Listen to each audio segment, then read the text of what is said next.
shit up. Then spend it, it's nothing, okay. We gon' run that shit up. Run that shit up. Then spend it, it's nothing, okay. Man, y'all know what it is, the real two-tech. And your man Marathon Manny. All praise to God for everything. And I mean everything. And this is another episode of The Real. And listen, another prison stories with Manny. Let's get straight to it. And tonight, y'all, we got a special guest in the house with us tonight, man. A big pillar of 17th Street. I should say DC, but we're going to put it up there like that, man. Yes, sir. Rudolph, Nutty, McCrae. Before we even do the mental health check-in, man, let's give him a round of applause, man. Doing 29 years, coming home. Solid, man. Let's clap it up, man. Let's clap it up. Welcome home. Yes, let's get into the mental health check-in. How you feeling, man? How you doing, man? Great. It's a beautiful thing. I respect that. How about yourself, Mr. Marathon? And I'm feeling blessed. I'm blessed to be here. Look, a couple years ago, me and Nutty was walking the yard together. You know, sure was. And it's just a full circle moment again, man. You know, to sit here and have a platform to be able to bring them on, man, is a complete blessing, man. And I honor, man. It's an honor, man. It's an honor. How about yourself, Two-Tech? Alhamdulillah. You know what I say, man. As long as I put my 2 feet on the ground every day, it's a win, man. I'm just, man. I'm ecstatic right now, man. It just had Nutty. You heard so many great stories about him, man. And just to have him right here in the flesh is just amazing, man. So let's get into it, man. So take us back to the beginning, man. How was life for you growing? Yeah. How was life for you growing up, man? You grew up in a 2-parent household. Talk about that. Family, siblings. Talk about it, man. Oh man, we grew up. It was deep. Yeah, man, it was deep. Man, it probably about 20 of us in our house. Yeah, so shit was tight, and at a young age, motherfucker had to. I see my people struggling and shit, so I'm looking like, man, what can I do to help them out? So it started off, me and Tank, we probably about 10. We used to go down Rock Creek Park, go fishing. We ain't even got a fishing rod. What? All we got is a line and hooks. Oh yeah. Sometimes we even use a stick to smack the fish as they going down the waterfall. So and bringing fish home, and that helped with the food and stuff. Then I got to thinking like, hold up, I can make some money off this. Now we got the fish on the little table, and we selling fish. So I guess that sparked my little mind to be like, all right, well shit, if I can sell fish, I can sell drugs. And then from there, that's what got me into the streets. Then I was 13 and I had my daughter. So now I really got to get money now. Oh man, so he was a teen parent before before they even called the teen parent. 13 years old. Yeah, she was born December the 9th. I turned 14 9 days later, which is December 18th.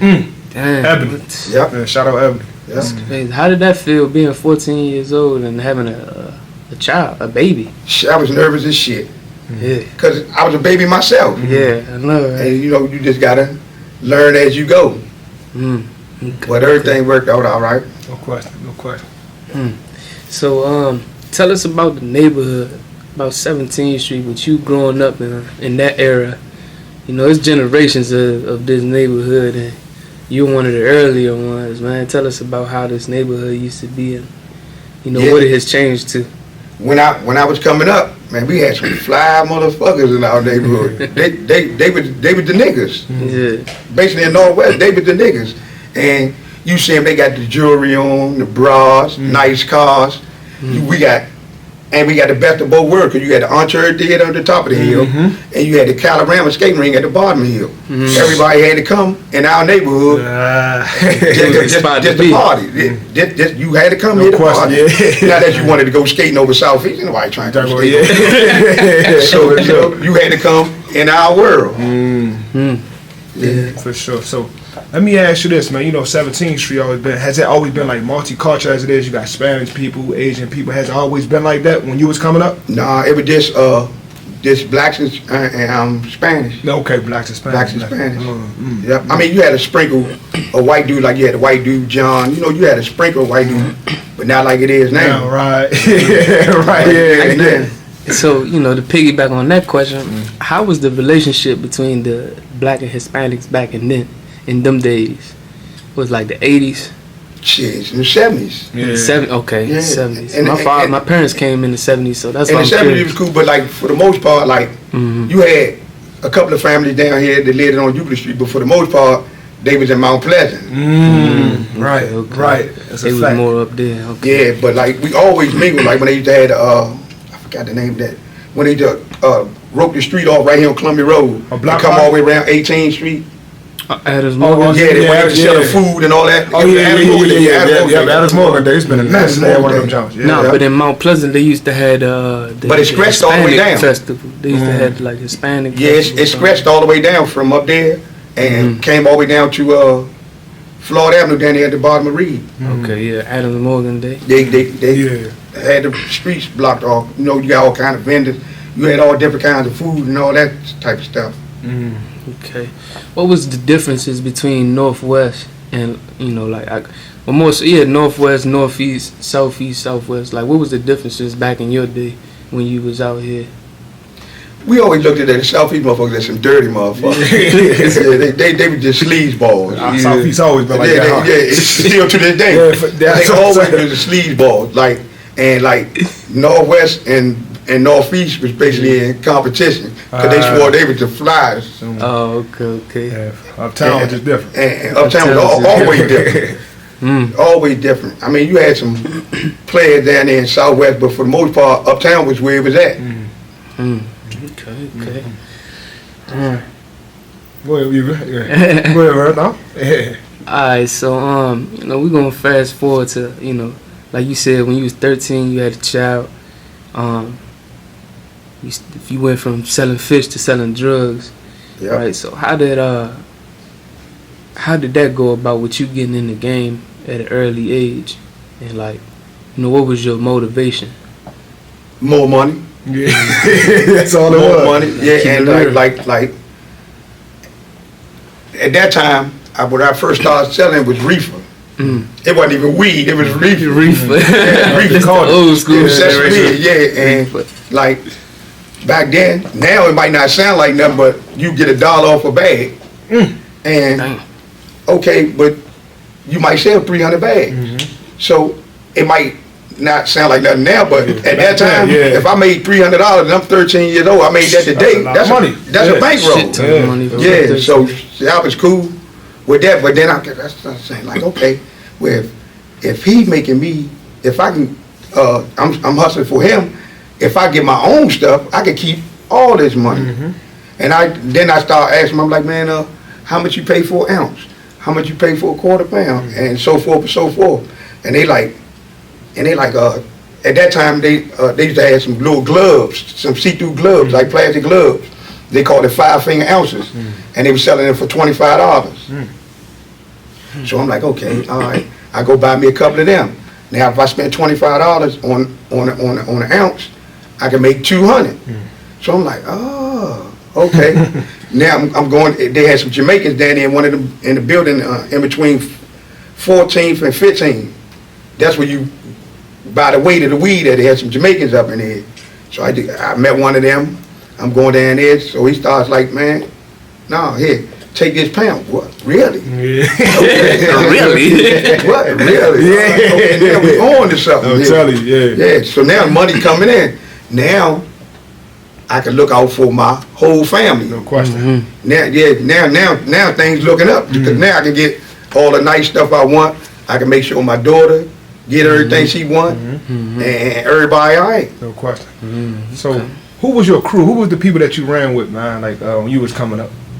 It was me, Tank, Phil, Thomas, Kenny, JoJo, Ronald Mack, what we call them super chicken, It's super chicken. Mammy. That's about it. That was That y'all crew. was them was my niggas. Let me ask you this: like, sometimes you tell your brother certain things. It's like it was like sayings y'all used to say to each other, or like rituals y'all would like probably like, listen, man. If the police come, nobody talk, we just stay silent. No matter what we go through, we always just stay on our P's and Q's. No matter we got girls, we don't follow about girls, no money, no nothing. But y'all had talks like that amongst each other. Yeah, all the time. See, but I used to let them know, even when we used to be back there smoking on the playground, Yeah. on the little playground. And I used to be like, man, when we was little, like if your sister something might do something to you, and you tell your mother, what's the first thing your mother gonna do? Pow! Slap you right in your lips. We don't do none of that. We don't never talk. Take your weight. Right. So you learn that as a baby. Keep your damn mouth closed. You know they don't know that no more. This era we living in, they do not know code of silence. Big facts. You let them know. You keep your one thing about it. You keep your mouth closed. You might get locked up for something, but they got a certain amount of time to indict you on it, especially like if it's a murder or something like 48 that. 48 hours. No, they got like 9 months. Oh, 9 months. Oh, or they indict you. But like, if you just shut up, you come home. Big facts. Cause like back then, like, if one of my partners get pinched for murder or something, and just relax. Cause one thing about them lawyers, they gonna tell you, hey, I ain't telling you what to do, but guess who telling on them? Okay, all right, I get it. You ain't gotta say it. I get it. So now I know if you locked up, if he gone, you gonna come home. This will relax for 9 months. You coming out. No question. And that's how we was rolling. Let me ask you this. Let me ask this last question. Yeah. What is it that? Why do you think people snitch? Is it because they ain't never been through no type of pressure? The police get them games, or people just don't be built for it on their own? All that too, but for the most part, it's them brothers.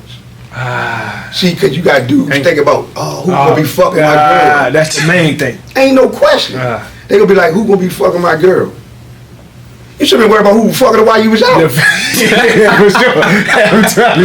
I'm telling you. You know what I'm saying? So if you thinking like that, you was in the game for the wrong reason. And a whole lot of time, shit, my cousin Birdie did it. Damn. I heard about that. Yeah, his girlfriend telling him like, listen, you just had a baby, right? Why would you go to jail and you know he did it? Basically, she tell him like, man, listen, I'm gonna leave your motherfucking ass if you don't get his ass up. That's what that was for. There ain't no question, and he bit the cheese. How did that make you feel, man? Your own blood cousin. It's like your first cousin too, right? Man, rip my heart out. Rip my heart out. Damn. Rip my heart out, cause ain't no way in hell I'd have bet my life on it that he wasn't gonna do that. That's sickening. Crazy. Yeah. How did you deal with betrayal? Like in turn, not externally, like through actions and whatnot, but more so like, like experiencing it within, knowing that somebody done betrayed you.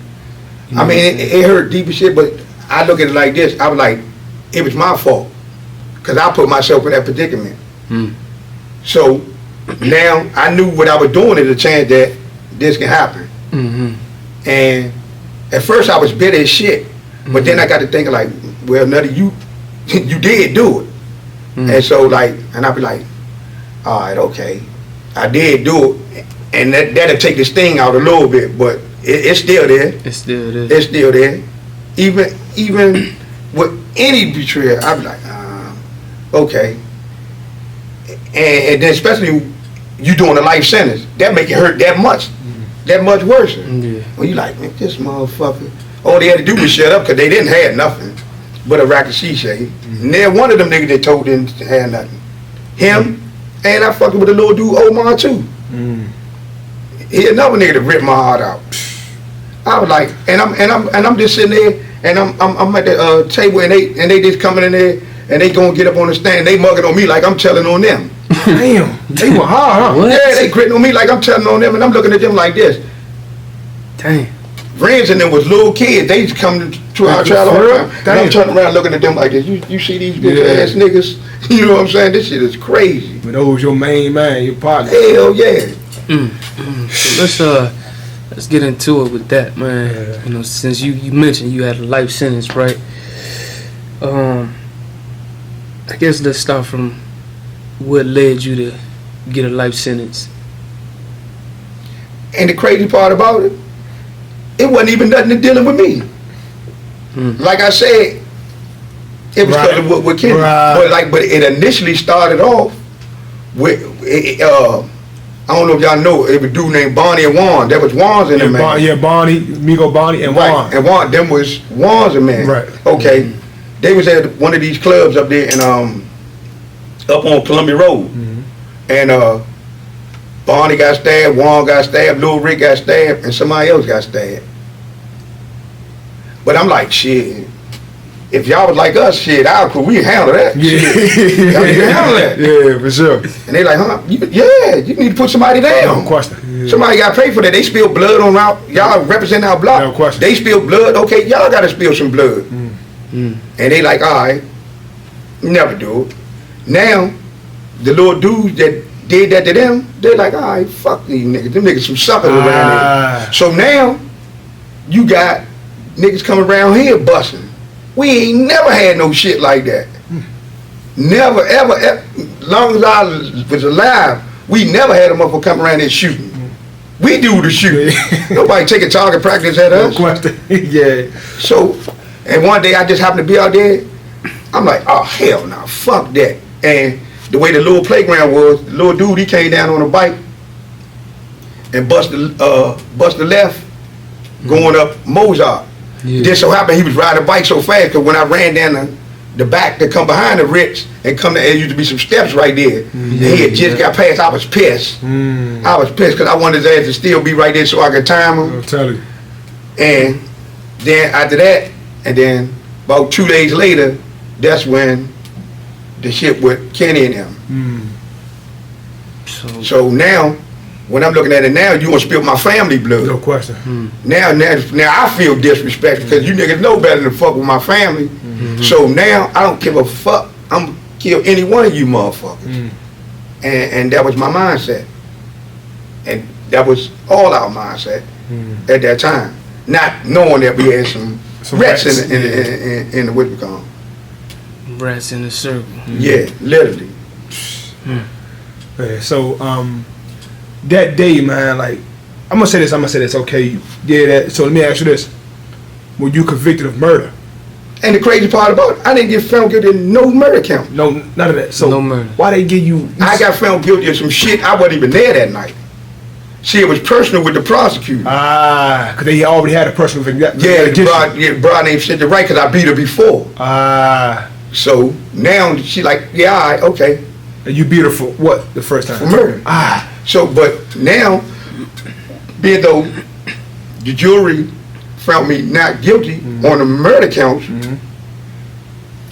but found me guilty on the shit which they went and did on Halloween, which I ain't go up there with them that day. And so now, being though that I got found guilty on that, and I already had 2 prior felony convictions, the prosecutor like, got him, filed life papers. Because you already got 2 felonies. The 3rd felony is an automatic life sentence.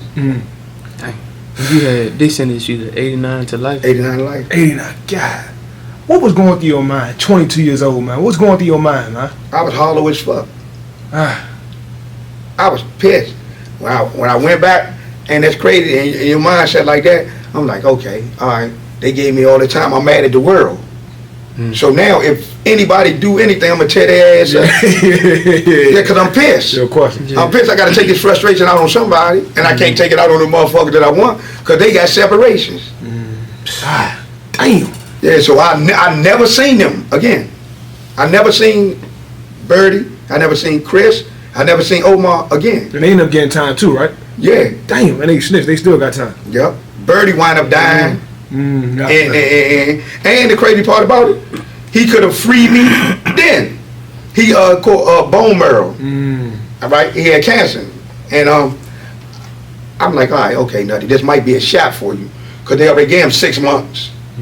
So I'm like, all right, I'm gonna see what this nigga gonna do. See if he gonna do the right thing. I write him a letter. Hey, look, bro, you about to check out. You can turn me loose. All you gotta do is say, man, you did it. That's all you gotta do. My lawyer gonna come with this affidavit, you sign it, and say you did it. Because everybody already swear it down, me, him, and my Uncle Huck look alike. If you see pictures of him, motherfucker couldn't tell the difference, especially not at that time. Right. And the nigga wouldn't do it. He wouldn't do it. Because they flew Javon in from the street to the prison because he was a match. They did the surgery. but it ain't taken. He still wind up dying. Damn. That's crazy, man. Yeah. He died in prison. He need to make it. Yeah, the sleazeball. Yeah, He- Now look at that. All that petty ass shit you did. I'm sitting right here talking to y'all. Yeah, calm. Ain't no question. I'm sitting right here talking to y'all, and he gone. Damn. If you'd have just shut up, all of us would have been out here. Damn, man. They got me speechless. Damn, shit bro. crazy, That's a hell of a story, man. Cause you know, growing up, you hear so many things about Nutty, so it's like to actually have him right here speaking, and you actually telling the story from your mouth. Yeah, it's shit crazy, man. It's crazy.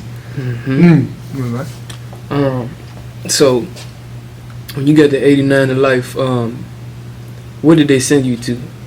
USP Terror Hut. They sent you to Terre Haute. You wasn't in Lorton. Yeah, we was already in Lorton, but you know, Okay.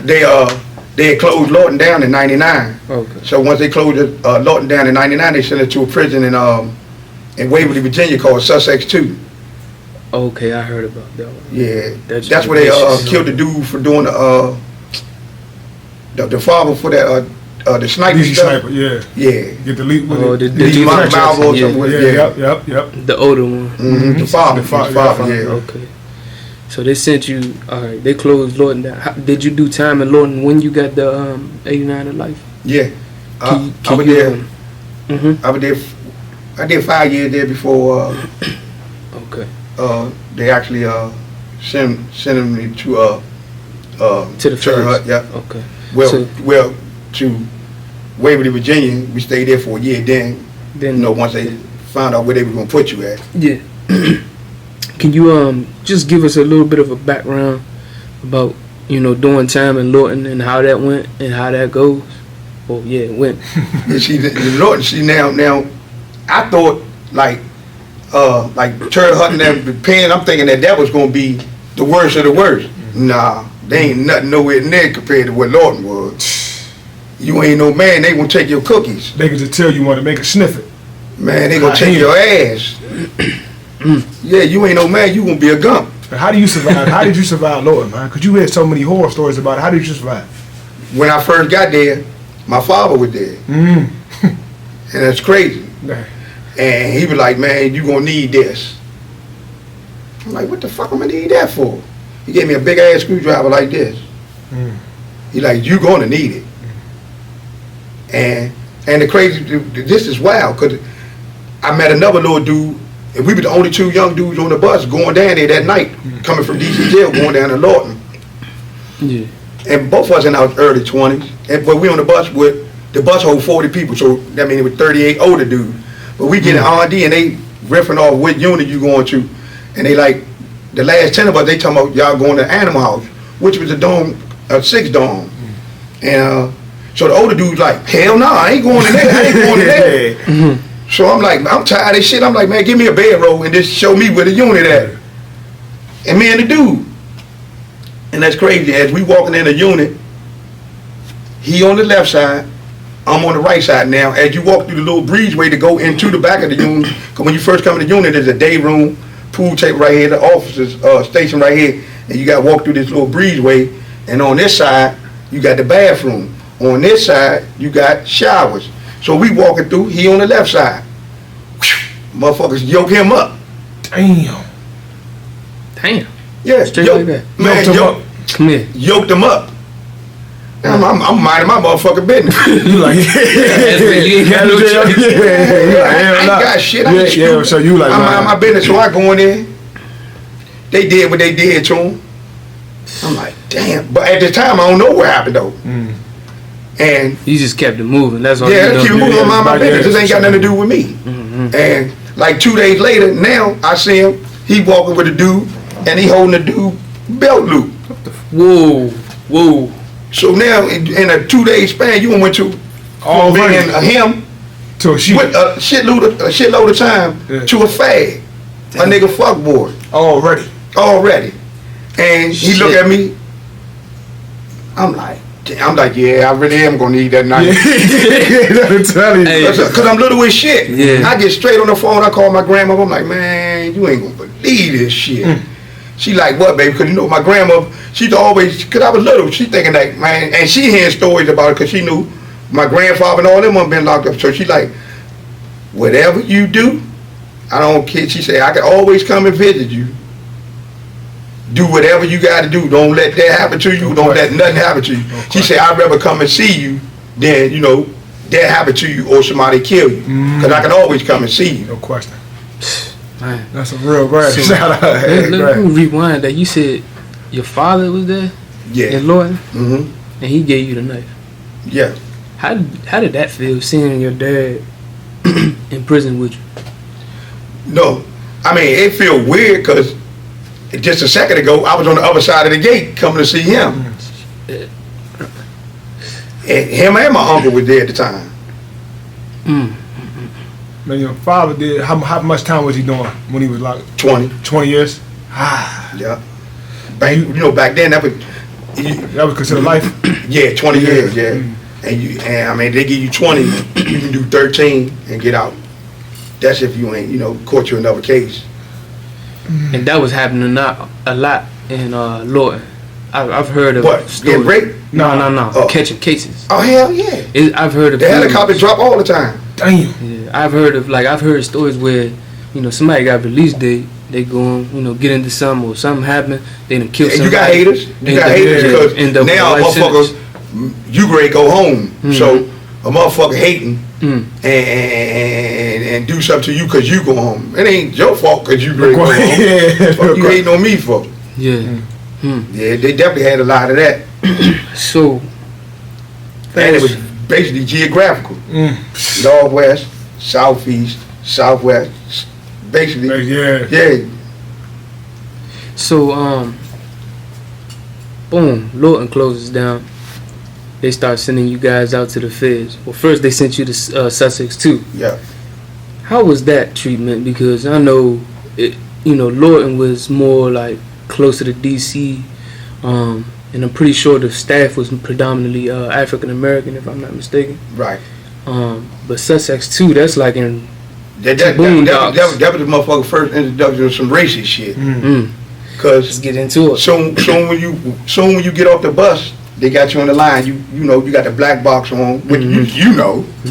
chains and all that old shit. So when you first get off the bus, it's a cardboard like mannequin, and it's how you supposed to dress, tucked in and all that. And it's a dude, which was a sergeant, like, man, this how we run this.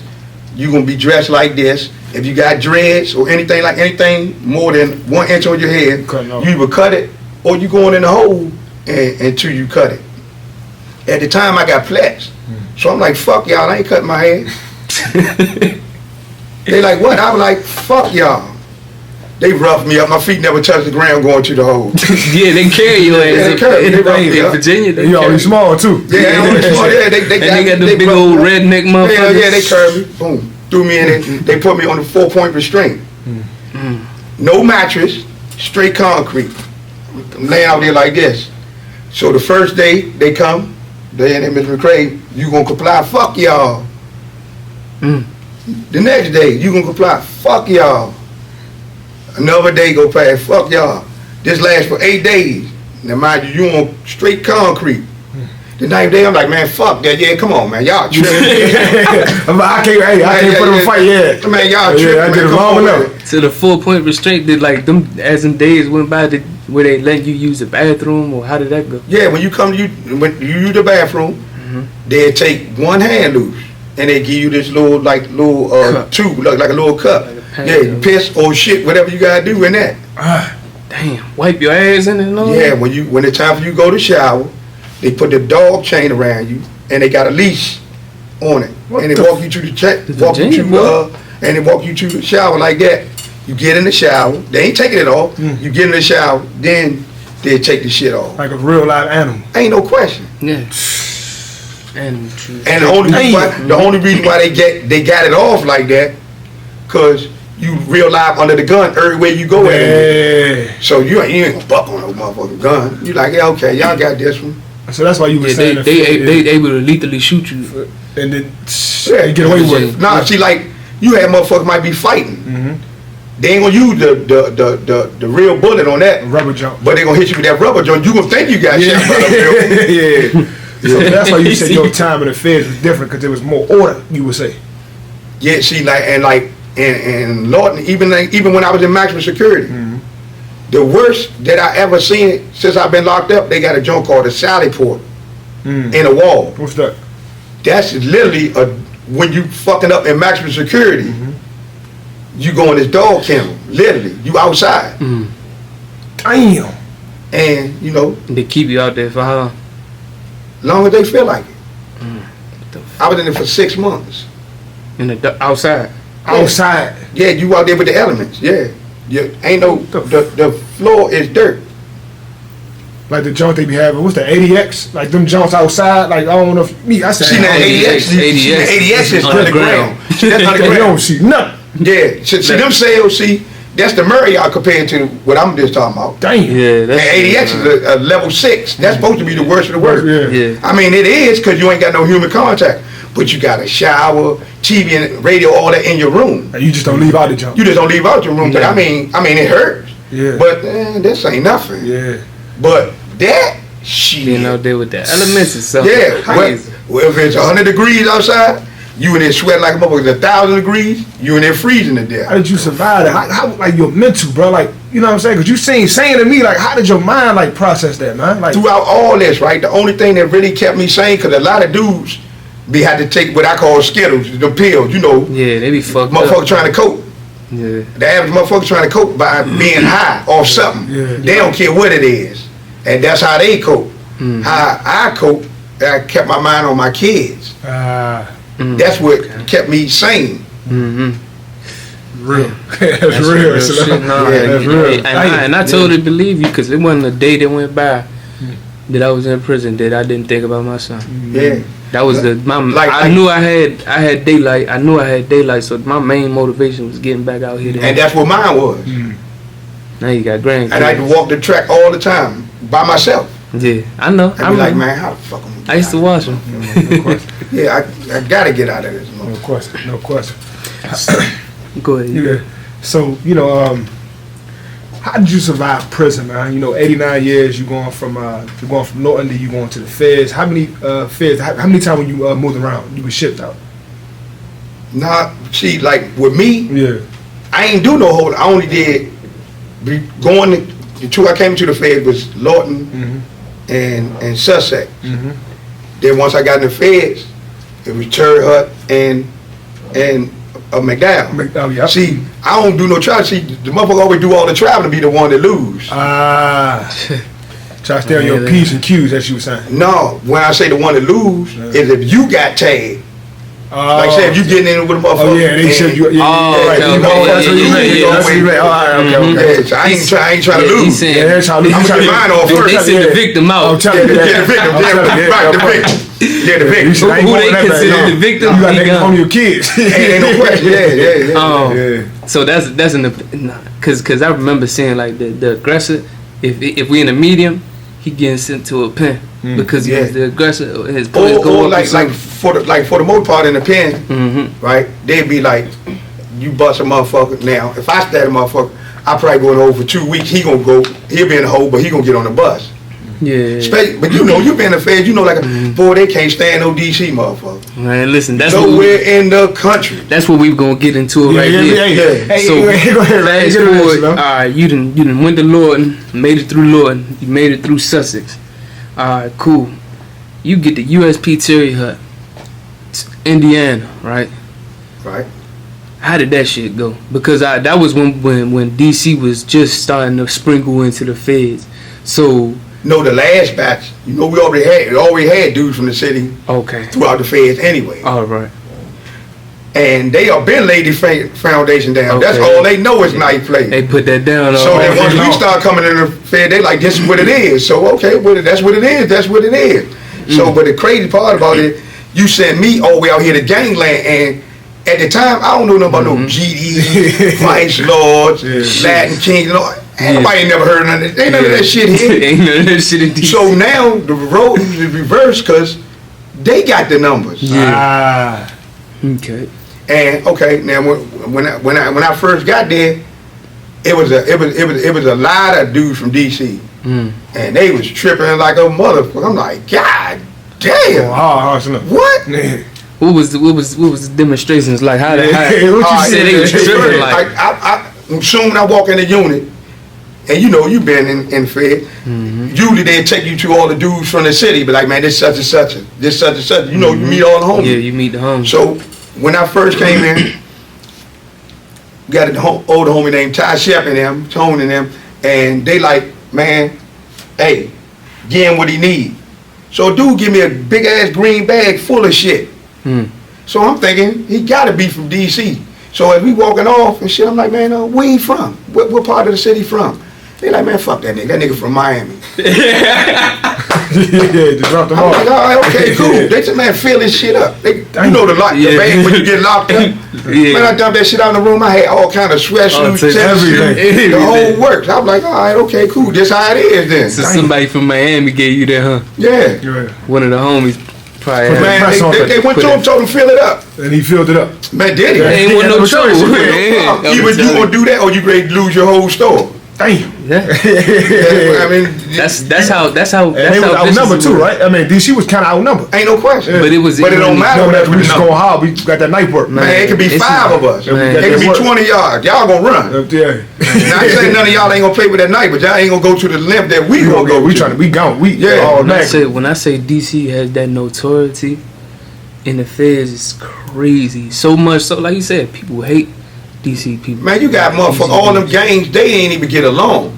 Once all them buses of DC motherfuckers come 40 on a bus, they got some shit what they call the coalition. They can all come together. They got Now, you. right. Vice So versa. they come to enemies. meet. They all So they come come to meet, together. because now, as these years going past, they like, damn, well, at least keep he taking been here the nails. longest, Yeah. so let's holler at him. Yeah. Which was a good dude named Crusher, was a board member with the Gangs of Cyprus. Me and him became real cool. Yeah. And he like, man, Nutty, man, I know racket these dudes, chumps and all that, man, but we got a no hands policy. He saying like, man, if one of your homeboys or something happen, man, we got a report, man, that's hollers. I'm like, is you serious, man? If something happen, how can I tell another man to be like, come and holler at you about Yeah, no something? question. Yeah. So, you know, as time going on, them niggas do something, the homie stab the shit out of me, be like, God damn, Nutty, man, I thought you said, man, there's no hand policy. I say, okay, he stabbed him. Ain't no hands. Yeah, no hands. Yeah. I mean, where we going with this? No hands. Yeah, he ain't had no hands, he stabbed him. I mean, where we going with this shit? They got to be like, man, all right, man, let's leave them niggas alone. Them niggas tripping. Yeah, so that's another thing that I learned while I was in the feds, right?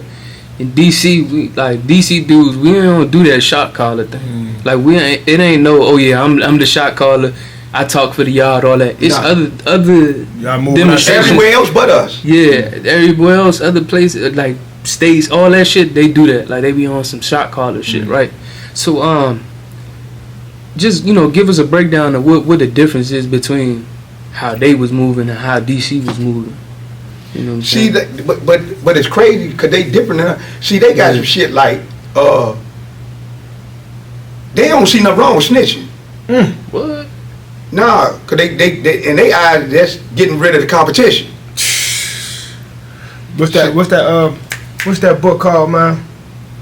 52 Laws of Power, I think. That's 48 Laws. 40, yeah. That's one of them. That's how they is. And that's how they is. Law. Yeah, that's one of And them. then the crazy part about it, like, and it's crazy because one thing about it, outside of DC, you got them niggas everywhere. G's right, they every fucking where. But here, I mean everywhere. And then like, they got a dude that was the head SIS, and he used to call himself pressing me out, and head GD. What the Press you out. What he was trying to do to you? At this time, I'm working in the kitchen, and I was the head cook. So I'm cooking some shit for me and another nigga, and he coming in the office's mess hall, and I'm in there cooking that day, and he like, man, you got my food ready? I say, the dude named Joe Morrow. I'm like, Joe, who the fuck he talking to you? He talking about, nah, he talking to me. I'm like, hell no, he ain't talking to me. So the dude talking about, so man, you got to pay your taxes. Taxes. You know they got that shit where they pay dude, where all them got to give up money every month for Hoover. Yeah, okay. Taxes. I'm like, man, you got me fucked up. I ain't never in my life been squeezed. Larry Hoover, yeah. Yeah, I'm like, I ain't never in my life been squeezed, man. You got me fucked up.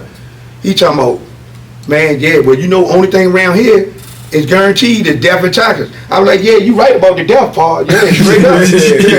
But the taxes, nah, I'm like, man, you got me fucked up. Go check my jacket out, though. Yeah. You will see I ain't one of them. You one of them. Yeah, you got me fucked up. Yeah. So how did that go? Yeah, how that turn out? He went to go tell Crush, right? Yeah. And Crush come in like, he thought he was talking to Morrow. Mm-hmm. And he be like, oh, you talking about Nutty? He be like, oh, nah, you leave him alone. He ain't one of them. Leave him alone, man. Leave him alone. I'm like, man, I'm just a cook, bro. But don't get this shit fucked up. Yeah. This a hustle. Don't get it fucked up. Yeah. Mm-hmm. Let me ask you this, man, because I meant to ask you this, but we kind of delved off. Where did the name Nutty come from? Originally, Yeah. right, my name was Peanut. My Aunt Viv, right, started calling me Nutty because I don't know if you remember, right across the street from us, you had Lisa Beasley. Yeah, that's Okay, yeah. It was a girl named Angie Artis, and I forgot her Angie husband. Artis, yeah, got a two. They had a brother, we used to call him Dickhead, named Daryl Artis. And he older than her, he used to hang with Dee Dee and all them. And one day, it's him, and I don't know if you know the dude Mike. He be out there now, he's still smoking boat. Mike, I gotta see this. But yeah, but I'll show it to you. But one day, me and Daryl arguing, and he stole me. I had a Rambo knife. The joint with the fish hooks in it. Yeah. I wore his ass out. Damn.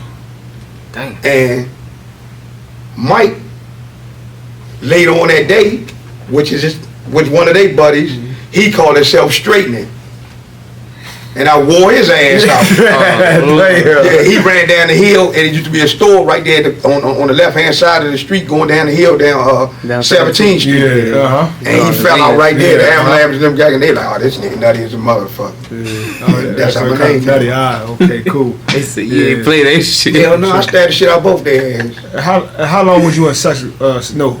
What was that? What was the fence he was in? USP Syria. How long you was there? I stayed in Cherry Hut. I stayed in Cherry Hut 18 years. 18. Damn, you did 18 years. 18 years. Yeah. Wow. Shit.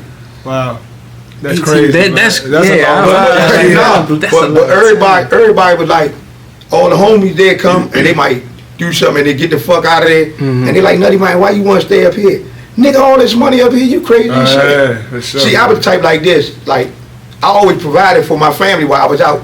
So I ain't want to be a burden to them by calling home asking for money. So I did all kind of shit up there, nigga, hustling.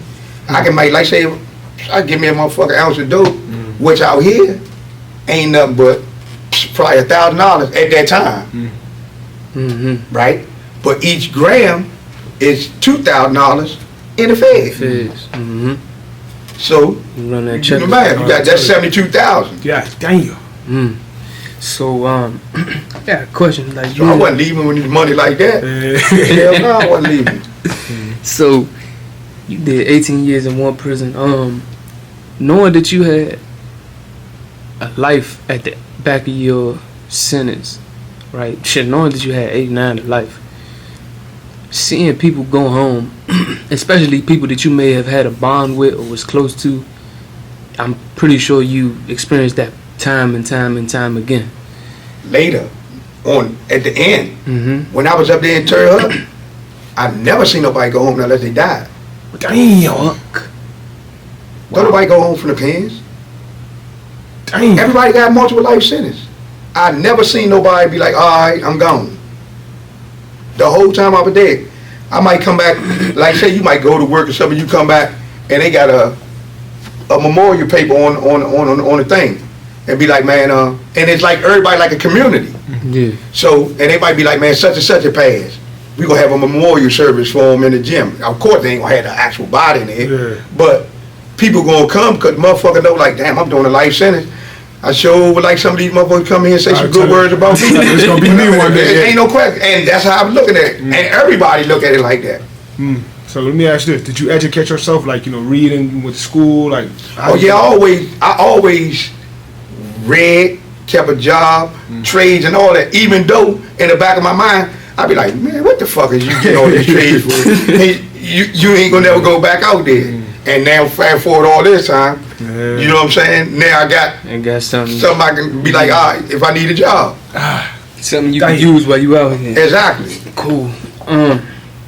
So after 18 years in the penitentiary, you finally had got stepped down to a medium? Yeah, went to McDowell. FCI McDowell. Yep. Wow. So that you was there the rest of your bit. Yep. That's why I encountered Nutty at, man. That's why I run across Nutty. Yep. And first person I see soon I get off the bus too. It was Che. He hollered across the yard. I was happy as shit to see because I ain't seen no familiar faces like that. I mean, I seen motherfuckers that I knew, but this is actually from the home team. Yeah. Because throughout my whole time in the Feds, I never was around nobody from the home team. So I was happy as shit. Yeah, Man, that shit crazy, man. I ain't know. So, how was that transition? Like leaving the penitentiary, knowing how that was, then coming down to a meeting, because I know it's a lot different. You gotta be patient, like and the pens, everybody respectful. Ain't nobody gonna get in your space. Ain't no busting the line, cause your homeboy over there, if they great get his trade, you do that, you gonna die. No. Yeah, that any form of disrespect will cost you your life. Off the break. Yeah, I don't care how small you think it is. But how can you straighten that? But you got to go to it like a man. Like, look, I apologize for what I would do. Where in the pen? Yeah, in the pen. Nah, ain't no straightening. Ain't no straightening. No, ain't no straightening. Ain't no I'm sorry. Damn. No, ain't none of that. Shit gets real, bro. Yeah. But how do you? Let me ask you this though: for a person that never been to the pen, like you say for instance, you get your time, they send you straight to a pen. Well, you don't know these things. You don't know these things. Yeah. How do you operate? But the people that's already there gonna tell you. Oh, they gonna tell. Oh, yeah. Okay. Man, this how I go. Okay. Man, don't do this. Don't do this. Don't do this. We be over here. This our section over here. These our TVs over here, which is crazy. But you got knuckleheads like, I'm not going none of that. I don't care about it. You know how people is like they don't want to feel like they're a sucker or something. They gonna and those like that. Yeah, they get checked out quick. Oh, you like that? Stand on anything you do then. Yeah. Ain't no assistance. Nah. So that's how you feel? We ready to find out real quick. No question. If you really ready to find out real quick, you go down life. Yeah, for sure. Since you a dog. Yeah, man, you ready to find out today. You gotta be humble yourself. Exactly. Man, listen. Because, man, even in the pen, homosexual will smoke you. A homosexual will kill you. Man, I done seen You think that because he and still a man, his wife, right? You gotta have a whole lot of heart to take some dick. You know what I'm saying? I mean, to be real, man, ain't nobody, man, you tripping, man. Let me ask you this though. Why they always put that jacket on DC though? We mess with boys and all this other stuff. But you know what's crazy? And technically, it ain't no jacket. You got a shitload of them that's faggots for real. But they look at it and I figure like, man, that ain't no excuse. Cause I had it. But a lot of dudes be like, man, they just give up on life. They be like, man, I got this life sentence. Man, I ain't never going home. It is what it is. Man, that don't justify a nigga. Go on, get you one of them freak books and get your nuts out the sand and keep it moving. You ain't, bro, you don't supposed to get your dick sucked, none of that. Jerk, or fuck a nigga in none of that. You don't supposed to do none of that, but that's how they justify it. And I be like, nah, that nope, cause I got a life sentence. No question. What's your excuse? Yeah, you know and I did too much shit to get my name for it to just go like Big that. fact. Ain't no way in the hell. Now I want to ask you something, but we ain't gonna talk about that though. Not on camera, man. Not on camera, cause it involves one of the homies. And I think you probably know where I'm going. Oh yeah, yeah. You know where I'm going. We gonna read. Yeah. Okay. All right. Cool. I just wanted to know was that valid? Yeah. Okay. So you was in McDowell the remainder of your sentence, right? Yeah. How did that go? Like how did it feel doing time there compared to when you was in the pen? Now I'm actually seeing motherfuckers go home all day, every day. Now I'm really pissed. I'm really pissed. Cause that shit hurt like a motherfucker. You see motherfucker, they like this. Yeah, I'm like this. God damn. When the fuck is it gonna be my motherfucker turn? I'm happy for a motherfucker, but at the same token, a motherfucker happy and bitter. What's some of the most like, how do I put this? What's the ugliest thing you've seen out of a person in prison? What you mean by that? You know, some people do fucked up things. Some people be like fucked up people, right? And of course, you know, like, it don't even have to be in prison, just in life in general. Like, you know, just fucked up. Like, oh man, I ain't really see too. I mean, you know, I got motherfuckers crazy. I done seen more fucked up shit out here than I done seen in prison. Damn. Yeah, I done seen a broad cook her baby in a microwave. You seen it? Yeah, on Meridian Street. Was she on drugs? Yeah, off the boat. oh yeah, Damn. Yeah, that's crazy. I feel like I've heard about that. God. yeah. Your eyes, man, saying some things. Yeah, man. oh, yeah, I ain't gonna lie, y'all man. seen all kind of crazy shit. So like, and like right now, where I'm at now, I be like, damn. I'm trying to steer the younger generation, especially the ones around here. Yeah. Like, nah, bro. You don't want to do Nah, that. it might seem like it, Sound but like nah, it ain't it. Yeah, Sounds see, y'all just seeing the glitz and the glamour right now. Yeah. You know what I'm saying? It's all love and we'll show them something totally different. But when that door go clack, I'm telling you. and the light go off, you got the light motherfucker says you gonna hear plenty of motherfuckers crying. Damn. What's one of the biggest life lessons you've learned, you know, throughout all them years that you have lived? Now, just be human. Just be human. Cause like, I mean, like, I did what I did. I ain't gonna say like, what I did was wrong. Nah, fuck nah. I did what I did. You niggas, you know, you got what you were looking for. But now, as I'm older, I appreciate life. And I done took some motherfuckers' life for some shit that didn't really mean nothing. Now I get to enjoy my grandkids and kids, where though these people trying to have kids and they never got to see what their kids can become. So that would make me be like, sometimes be like, God damn, Nutty. So I look at life pretty much different now. Yeah, you appreciate life a lot more. Yeah, I respect it. So, You're good. what is you know, now that you got the chance to come out and be human again, Right. as in there they don't treat you like a human. No. What are some things that you want to do while, you know, just out here turning a new leaf, starting a new life? What are some things you aspire to do, like goals for yourself? Amongst my circle, to make sure everybody get some bread, get right, and enjoy life. No question.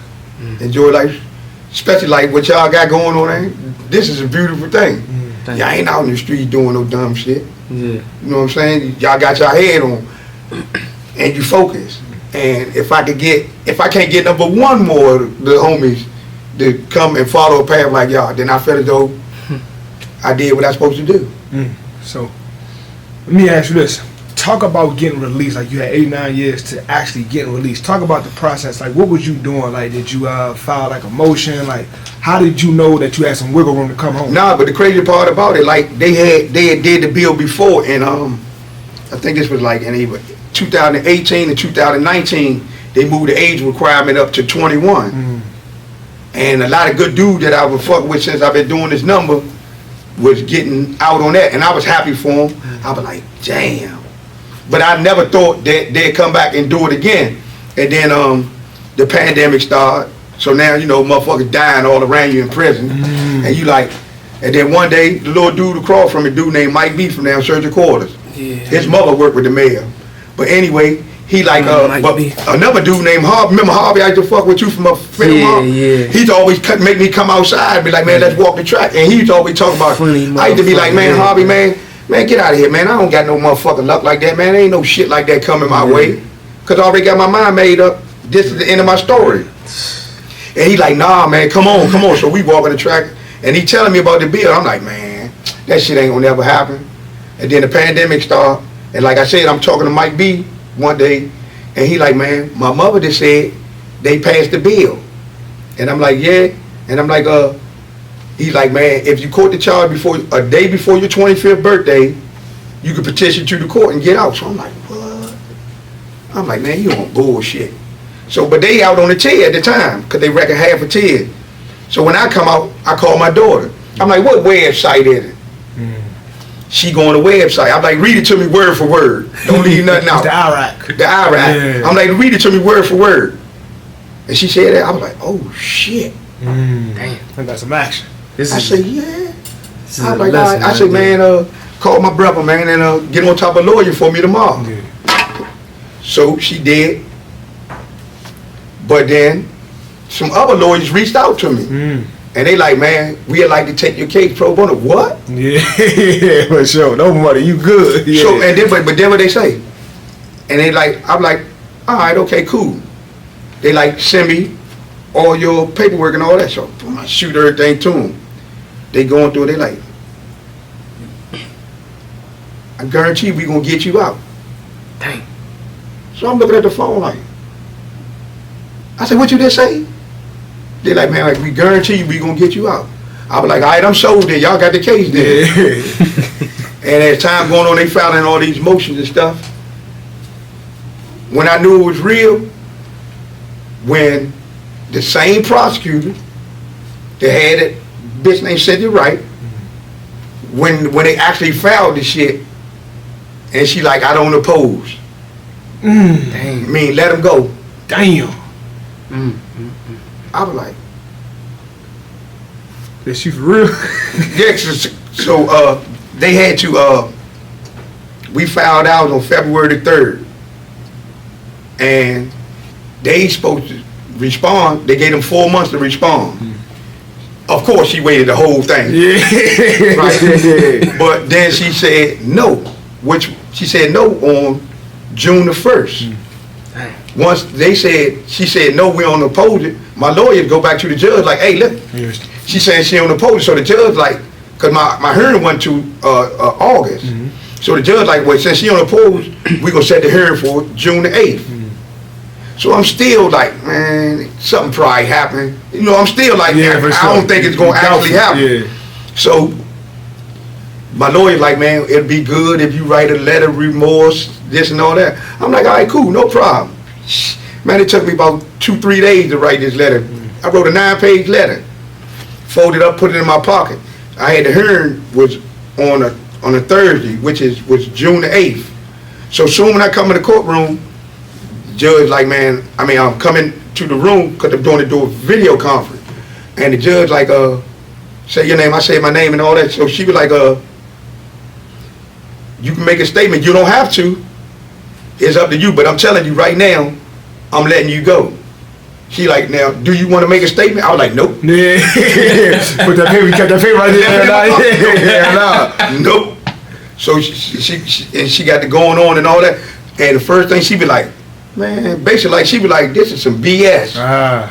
Cause she knew, all right, he beat these murders and shit. Yeah, like you got all this time. You Yeah. gave him all the time for this, and basically they knew I ain't do it. She like, nah. She knew it was some person with that. Yeah. She like, man, put all that. I'm vacating that sentence. I'm re-sentencing you today. The time served. I order your immediate release. And you got 24 hours. I was like, but I'm still in the chair like this. I'm looking at my counselor like this. But look. You remember the Malone punk ass in our unit? Yeah. So I'm telling him, this is my counselor. I'm like, once he told me on the 1st, he like, man, you're hearing on the 8th. I'm like, yeah, peace. I'm out of here. He told me, man, I seen this before, right? Don't get your hopes all up high, cause then I don't want you in here tripping in my unit if they don't let you go. I'm like, man, fuck what you talking about. I know I'm going home. So when the judge actually said it, he's sitting right there like this. Yeah, like, told you motherfucker. Told y'all to come home. Hell yeah. But like, then when I went back, and this what he said on the way we walking back to the unit, and we get up there, and he like, man, when we go in the unit, man, can I be the one to tell the whole unit that you I'm like, man, I don't give a fuck what you do. So he going in, hey, some of the attention. So he like, man, he just got immediate release. Oh, the unit went crazy. Hell yeah, man. Nutty, well respected, well connected. Everywhere, man. Hell yeah, they went Nutty, crazy. man. I'm telling you. And then, cause I had a bittersweet moment, cause now I got 2 other partners named, they from the city, Daryl and Buck, right? And they was already over 25, and they got the life sentence. Damn. Right? Yep. And Daryl, what hurt Daryl is, he got out, they reversed his on a compassionate release, but he was stuck because he killed the nigga when we was in Lawton. See what we just and to see me leave, man, that tore him up. Hell yeah. That tore him up. Shit, man, that should be I weird. still got a lot of good motherfuckers that stuck, and that should be having me still pissed. Yeah. I was just, damn, I'm just getting the chills thinking about this Yeah. shit, right? But something I be doing, Nutty, like, I still got callings. I be hitting the homies. Me Like, too. like people I Yeah, still me got, too. bonds with. And, just sometimes when I feel like I'm not doing good in life, or, I feel like that because I'm out here, life is different out here than it is in there. And, I sit there and give my homies updates on what I got going on in life. Mm-hmm. And recently I just did that with 2 people that I was close with. And, both of them, their responses and reaction was just everything. Like, it gives, like, I just saw, like, me letting them know how life is going for me is giving them hope for their Ain't own no life. question. You know what I'm saying? So I feel like it's our duty to kind of like just always do our best while we out here. That's what, like, the thing, you know about free minds, right? Yeah. All right, now every Wednesday we do a Zoom call with all the dudes that got out on this bill, and that's good too, because you got a lot of brothers that done came on, right, and really ain't got nothing, and all them dudes be coming together and pooling their little resources to help the brothers that's struggling a little bit. Because I mean, when you talking about motherfuckers doing, you got motherfuckers that just came out on dead long to me. Motherfuckers did 35, 40, 45 years. And you talking about a motherfucker 80 years old and you just throwing them out here right now with nothing. Exactly. With no education, no nothing, no family, no nothing. What you expect them to do? He can't do nothing but go back to the street. Right. And motherfuckers trying to find a way to be able to help motherfuckers like that. Yeah, that's real. Because you got a whole lot of dudes. Like for me, I thought it'd probably be like more like a culture shock. Coming out after, because I mean, you don't want nobody around you and all that old type of shit. So I thought I was gonna be like that when I came out here. Shit, I came out, I'm like, woo. I was saying, because I be honest, I don't remember Nutty growing up. I don't remember. I was real. You always press me out for my ID. You used to press everybody for the ID. All the time. We right on Nancy Ford. There ain't no question. All the time. No, you weren't free till I used to be nosy. Ask out of questions. You got tattooed. That's why you call me Two Tech. Two Tech or your ID. Man, you funny. Yeah, but you just came home. It was just like, I see a lot of joy in you, man. Like you ain't got that like that prison, like for person see you, like you was in prison. You know what I'm saying? Yeah. So how like what's some of the first thing you did? What's the first thing you did when you came home? Got me some steak and potatoes. Yeah. and but the very first thing I did, I wasn't no good neither, man. Cause like my daughter Chanel wasn't even born when I left. And basically like she used to always try to come and see me, but I don't want you to see me in no cage. No. You know what I'm saying? I mean, of course, motherfucker got phones. You see motherfucker across the phone and shit like that. But actually coming physical, no. So for when I got out, I went over there. She didn't know I was coming, and I went over to the fire station to see her in Shelton. Oh shit, her and me wasn't no good. But it was a beautiful thing though. Yeah, it is, man. Yeah. The first time I get to hold my baby, hell yeah. So you you out here, the world is a whole lot different, right? Right. What are some challenges do you feel like, man, just trying to get accustomed to? Or do you feel like all of this shit is I feel like I never left. Damn, beautiful. Man. It don't be like that for everybody, I tell you, bro. I feel like I never left. And then that's why that's why I stay on Manny. Cause Manny good though. Yeah. But he understand what I'm going through and I understand what he going through. Man, and we gonna be there for each other. Yeah, nah. Yeah. That's some real shit. Yeah, we brothers. We can lean on each other. Yeah, I have that same type of relationship with a couple guys that I either did time with, or we came home around the same time. It's like a bond that you grow, especially like if you was in a halfway house. Like I was in a halfway house with Phil. Right. So it's like it's a bond that you'll grow, like kind of like you said, helping each other get accustomed to. Ain't no question what we got going on over here, cause ain't nobody else gonna understand it. Nope. You know what I'm saying? So not the ones that always been out here. Nah, they definitely ain't gonna understand. Yeah. So I'm hoping that with this platform that we'll reach a lot of people, right? And I'm hoping that people coming home from prison see this, right? So, just some advice for the people that's, getting out, fresh start, getting out of prison. What would you tell them? My advice to you be just take it one day at a time. See, with me, the first week, like the first 2 days, when I'm waking up, I'm like, where I'm at. And then, as time going on now, every day it get better. See, you got a lot of brothers that come home and try to make up for all them years in a day or two. Mm-hmm. Or you come home and you might see some of the dudes that you was hanging with, right? And they all fly and all this, and you want that. And a lot of dudes come home with a sense of entitlement. Yeah. Like, okay, I put on for this block, you owe me. Don't nobody owe you shit. Right there. So once at first I used to be like, man, I did all this, a motherfucker should look out. But everything that I did for people, it was because I did out the kindness of my heart. Just because I feel that way, don't mean that they feel that way. No question. So then once you start looking at it like that, then you'll look at it totally different. But you got a lot of dudes come out here and be like, well, I'm from this neighborhood, I'm from this neighborhood, I put in this work, I put in this work, I should get this. Shit, you ain't the only motherfucker putting no work. No question. No question. So if I could come out this motherfucker and get 2 jobs, any of you motherfuckers can come out here and do something. Hey, man. Look. Yeah, so let me ask you about that. Glizzy's DC. Right. That's neighborhood bread right there. Ain't no question. And that they was able to give you a job as soon as you got out of prison. Sure did. Talk about it, man. Shout out for one, man. Shout out to man. Glizzy. Shout out Glizzy. Shout out Nate, shout out Nate Trail, everybody. Feel everybody, man. Shout out everybody. Yeah, the whole everybody. Glizzy staff and everybody there. Man. Shout out, man. Shout out Mo. Shout out everybody, man. G, everybody. Man, they just opened up Over the Sycamore. Sycamore. Yup. And that's a beautiful thing. Man, I'm come telling you. through, You know what come I'm saying? down And there. like with this generation of the homies, oh man, I'm loving what they got going on.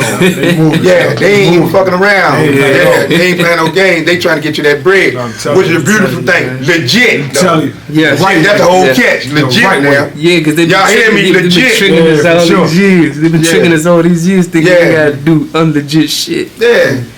A motherfucker, I'm getting just as much money as them niggas out there selling drugs. Yeah, and then that's legit. And the crazy part about it, I never thought that I'd be working a gig, and you know what I'm saying. But it's a beautiful thing, and shit. As far as with Nate, even with Kenny too, with the pest control, man. Y'all got your own shit business. Shout out to motherfuckers. There ain't no question. K&D Pest, man. Yeah, shout out, cause you be watching our stuff too. Shout out. You see? So, Yes, how do you stay motivated every day, man? Like when you wake up in the morning, like what drives you to go harder, man? Now I look at it like you give me. I got a do-over in life, right? So I look at it like, okay, I missed out on my kids' life, right? All right, even though they still here, I get to do-over now. I get to do it through the grandkids. So that's my motivation. No question. So like the white people do it, they do it what black people don't understand.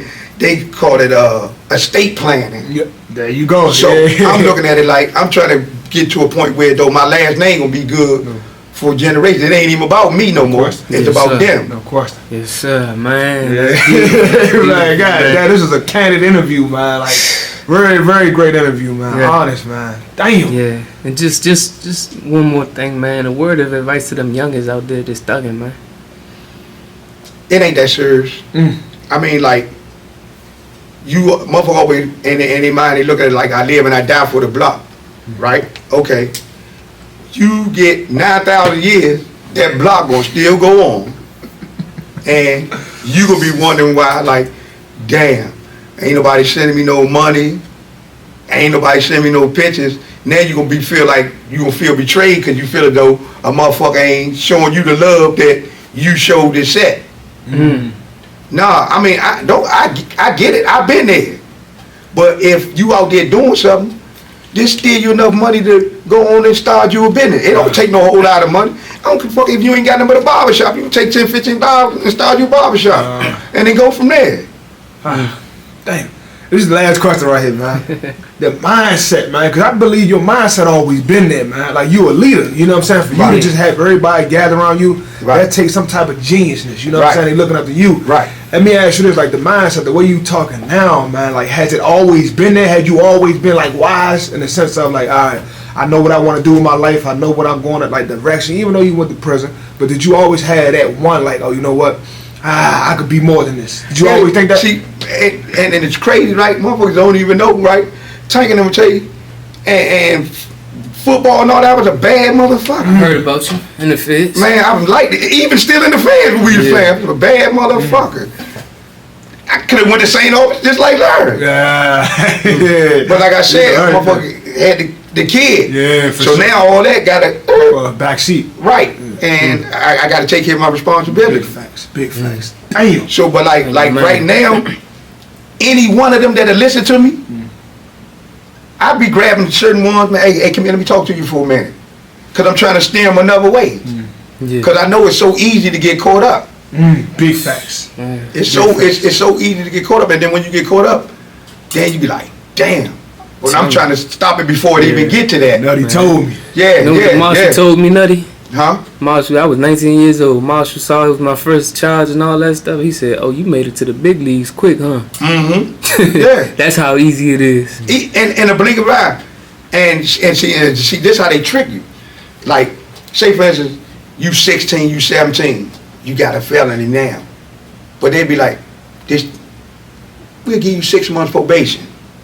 You want to cop anyway, because you just want to get back on the street. No question. That's one strike. You might have forgotten that. You might not catch another one till you about 24. That's another one. You still ain't paying no attention because all these years apart. That third one, you done. And you be like this, what the hell? And the third one could be a petty felony. And then there go your life. There go that system. And then you call yourself doing all that, you ain't even got enough money to get you a lawyer. Big facts. Damn. So you played the game of life and you lost. Life kicked your That's ass. how I looked at it. I played the game of life and I lost. But just so happened, I got extension. I'm in overtime now. Tell it, I like that. Yeah. Made it overtime. We in overtime over here. Hey, listen, man. I got one more, man. I can talk to you for hours. Listen, man. It was a saying by a famous comedian named T.K. Kirkland. He said, "It's not about how good you live. It's about how good you die." Right. What you said about the estate planning for your grandkids and your last. And we don't look like that. See, but the crackers, they been doing it all their life. I'm telling you. And the motherfuckers, some of them trust fund babies, because they already looked at it like, man, okay, I'm gonna make sure I'm gonna work my ass off to make sure my kids good. But we as black people, we look at it like, especially like if a motherfucker might be in the NBA or something. Shit, ain't motherfucker wasn't practicing with me in the gym. Yeah. I'm gonna spin this. Petty motherfucker, I'm gonna spin this before I go. Yeah, no question. Hey, they say it. they say that U-Haul don't follow that hearse. No. You know what I'm saying? No, Yeah, sir. yeah. Sure. Hey, Sure, listen, yeah, man. go ahead, Till man. next time, Nutty, we appreciate you having you. telling you, man. Congratulations on coming Appreciate being home. here. Welcome Salute to you for being a real stand-up brother. That was the real. I'm telling you, though. Hey, I know plenty. If you're not on the field, you're not real. There you go. Bang.